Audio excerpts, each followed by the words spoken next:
pagkapaso o burn. Maaari ding lumala kapag matagal ang pagka-expose sa apoy ng ating balat. At ito ay maaaring mag-iwan ng peklat o higit pa. Kaya't dobling pag-iingat ang kailangan mga bata. Bible story na tayo? Sige po, Kuya Eric. Sige. Kahapon ay natunghayan natin ang tungkol sa pakikipag-usap ng anghel ng Panginoon sa mga anak ni Israel. Dahil binaliwala po nila ang mga ibinilin po sa kanila ng Panginoon. Nakipagkasundo po sila sa mga bansang nakapalibot sa kanila na iniutos ng Panginoon na huwag po sila makipagkasundo. Oo nga po, at inilakas po nila ang kanilang mga tinig at umiyak po sila nung marinig po nila ang sinabi ng anghel ng Panginoon para sa kanila.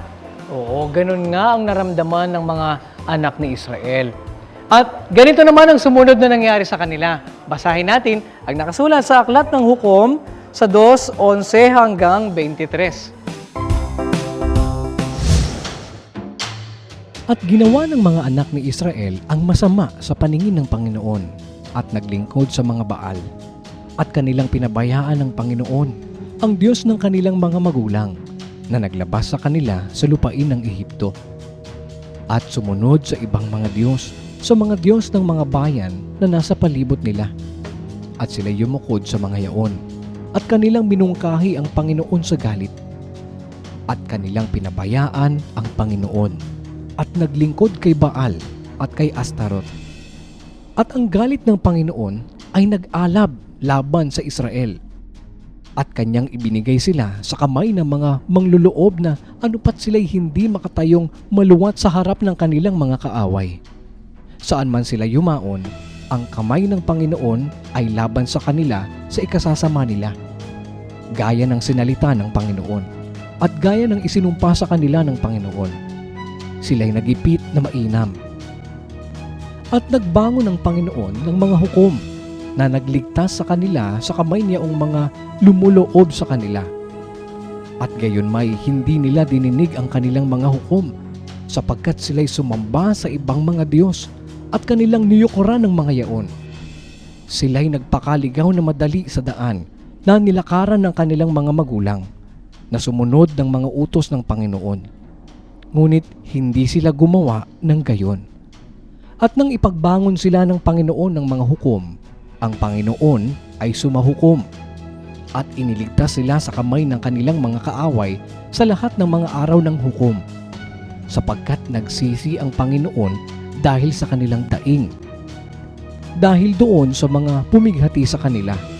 Ngunit nangyari, pagkamatay ng hukom, na sila'y tumalikod at lalong sumama kaysa sa kanilang mga magulang sa pagsunod sa ibang mga Diyos upang maglingkod sa kanila at yumukod sa kanila.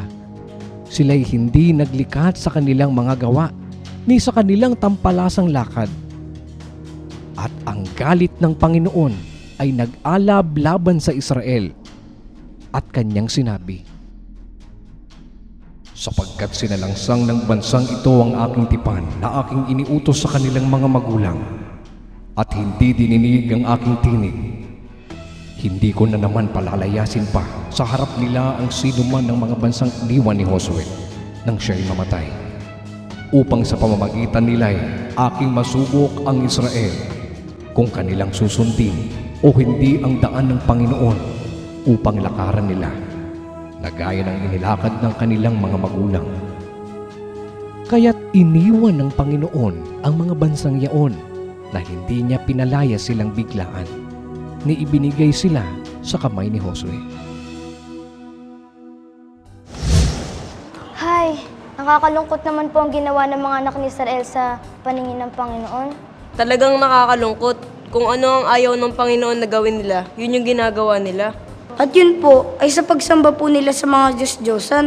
Ayun po, nagalit po sa kanila ang Panginoon. Nagipit din po sila ng kanilang mga kaaway. At sa dami ng mga himala, pag-iingat, pagpapainuhod na ginawa ng Panginoon sa kanila, ay masama pa rin ang kanilang iginanti. Kaya alam nyo, maiging bata pa lang kayo, ay alam nyo na ang kahalagahan ng pagsunod sa Diyos. Ito, basahin natin ang nakasulat sa Aklat ng Ecclesiastes sa 12 at 13. Ito ang wakas ng bagay. Lahat ay narinig. Ikaw ay matakot sa Diyos at sundin mo ang kanyang mga utos, sapagkat ito ang buong katungkulan ng tao. Gawin natin yan mga bata habang tayo ay nabubuhay. At maglingkod tayo sa Diyos habang bata pa kayo. Kuya Eric, ano po ang ginawa ng Panginoon para sa mga anak ni Israel? Magandang tanong yan. Sige, bukas God willing, yan naman ang ating matutunghayan. Kaya huwag kayong absent sa panonood ng Bible story. Mga bata, lagi tayong mag-iingat sa apoy ha. Huwag tayong lalapit basta-basta dahil tiyak na mapapaso tayo. Kaya't laging tandaan na ang ating balat at laman o ang ating katawan ay hindi natin dapat pinababayaan. Gaya ng sinasabi sa aklat ng unang Korinto sa 6 at 19. O hindi baga ninyo nalalaman na ang inyong katawan ay templo ng Espiritu Santo na nasa inyo, na tinanggap ninyo sa Diyos at hindi kayo sa inyong sarili? Kuya Eric, ano po ang pag-aaralan natin bukas? Bukas, kung laloobin ng Panginoon, ay pag-aaralan natin ang iba't ibang dahilan ng pagkapaso. Abangan niyo yan mga bata.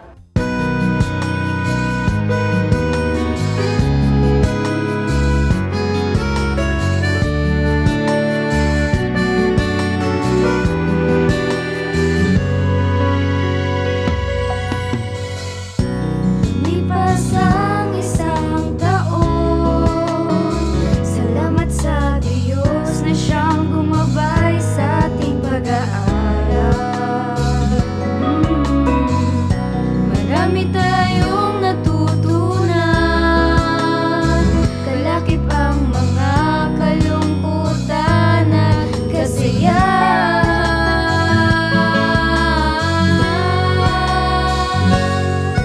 Kahit magpapaalam na muling magkikita,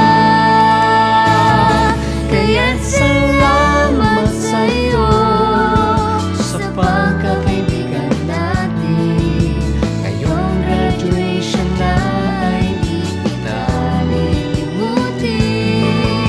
Salamat sa Diyos, tayo'y nakarating sa panibagong ito ng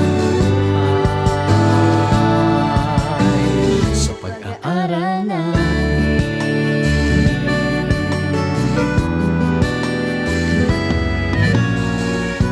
Manaming mga guro, salamat sa inyong pagtitiyagang kami maturuan. Marami kaming natutunan, kalakip ang mga kalungkutan at kasiyahan.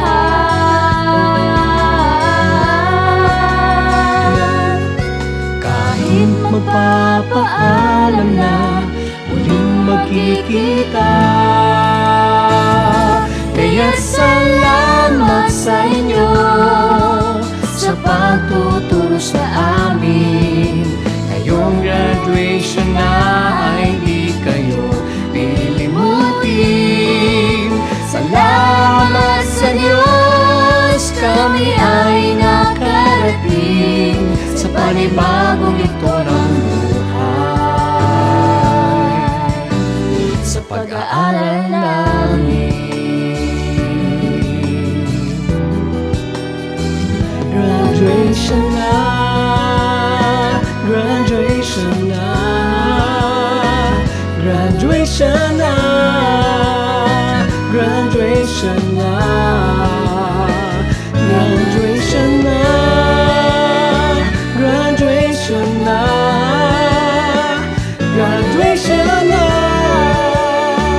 graduation na. Kaya't salamat sa iyo Sa pagkakaibigan natin, ngayong graduation na ay di kita lilimutin. Salamat sa inyo sa pagtuturo sa amin. Ngayong graduation na ay di kayo lilimutin. Salamat sa Diyos, kami ay nakarating sa panibagong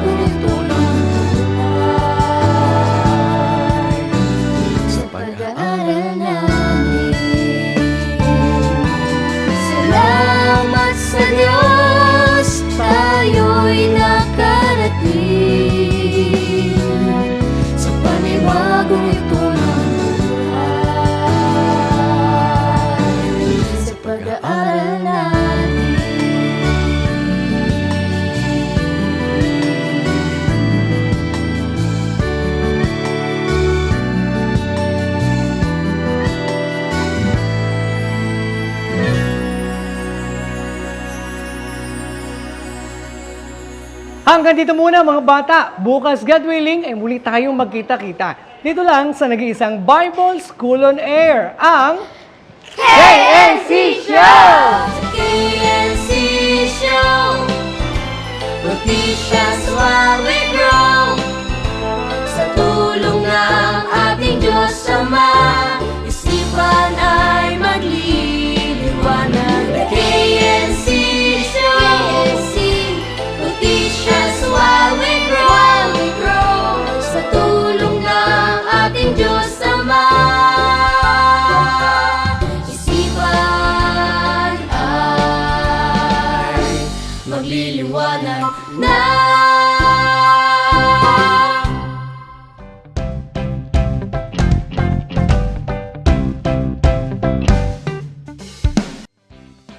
Asahin natin sa tagal ko. 12, 11, 13. Oo nga po, at inalakas... O higit pa. Ano?